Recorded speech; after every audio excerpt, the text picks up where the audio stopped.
Nasaan na nga ba tayong kabataan na sinasabi ni Rizal na pag-asa ng bayan? Wala daw tayong pakialam, wala daw tayong inatupag, kundi ang pagkahumaling sa kulturang kanluranin at sa kanilang mga video games. Sa kanyang El Filibusterismo, tila kinakausap pa rin tayo ng ating national hero. Kayong mga kabataan, nananaginip pa rin kayo. Gusto nyo maging mga Kastila din kayo, pero hindi nyo ba nakikita ang pinapatay nyo ang inyong pagkabansa? Ano ang inyong magiging kinabukasan? Isang bansang walang pagkatao at kalayaan?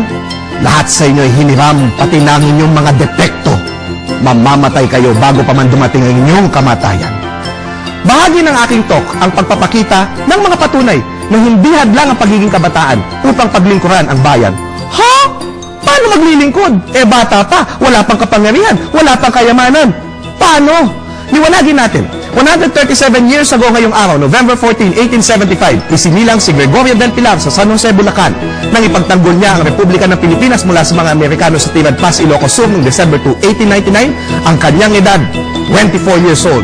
Nang ipalimbag ni Rizal ang kanyang unang nobela, ang Noli Me, na naglantad ng mga pang-aabuso ng kolonyal na sistema, ang kanyang edad, 26 years old. Nang isulat ni Emilio Jacinto ang Kartilya ng Katipunan na naging batas at doktrina ng mga anak ng bayan, ang kanyang edad, 18 years old. Nang binusalan ng malayang media sa panahon ng diktadura, ang Philippine Collegian, pinamatnugutan ni Abraham Dito Sarmiento Jr. at naglabas ng katotohanan. 35 years ago rin, ngayong araw na ito, November 14, 1977, namatay si Dito sa edad na 27 years old sa sakit sa puso, epekto ng kanyang pagkakakulong ng ilang buwan sa mga kampo militar noong 1976. Inuudyokan tayo mga kabataan ng ating mga bayani na gamitin ang ating mga talento at hilig upang ma-inspire din ng iba na paglingkuran ng sambayanan. Tulad ng iniwang mga bilin sa atin ni Dito, kung hindi tayo kikibo, sino ang kikibo?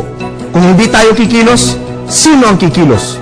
Kung hindi ngayon, kailan pa?